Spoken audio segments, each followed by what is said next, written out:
Iran ও ইসরায়েলের মধ্যকার সবশেষ ক্ষেপণাস্ত্র যুদ্ধ থামলেও কাটেনি তেল আবিবের বাসিন্দাদের ক্ষোভ ও হতাশা। প্রেসিডেন্ট ডোনাল্ড ট্রাম্পের আহ্বানে সাড়া দিয়ে সোমবার দুই পক্ষই হামলা বন্ধের ঘোষণা দিলেও তেল আবিবের রাস্তায় সাধারণ মানুষের মাঝে এখনও রয়ে গেছে চাপা আতঙ্ক। যুদ্ধবিরতির এই ঘোষণাকে ইসরায়েলের এক প্রকার পরাজয় হিসেবেই দেখছেন সাধারণ নাগরিকরা। তাদের দাবি, গেল কয়েক বছর ধরেই ইসরায়েল পরাজিত হয়ে আসছে।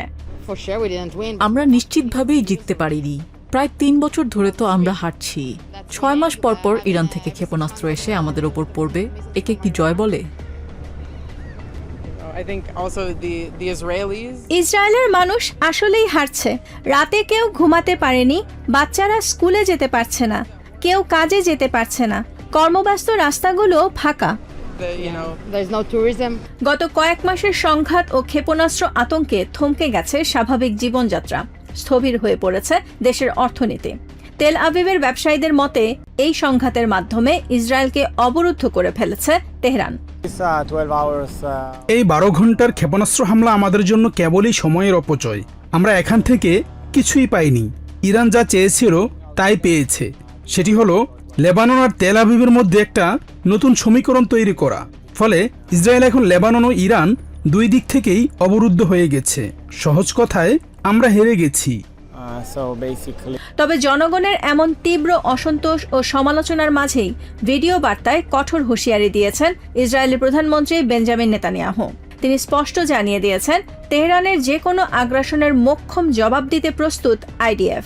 নেতানিয়াহুর দাবি, ইসরায়েলের আত্মরক্ষার অধিকার আছে এবং তা প্রয়োজন মতো প্রয়োগ করা হয়। অন্তত তার নেতৃত্বে হিজবুল্লাহ ইরানকে কখনোই ছেড়ে দেয়া হবে না বলে মন্তব্য নেতানিয়াহুর।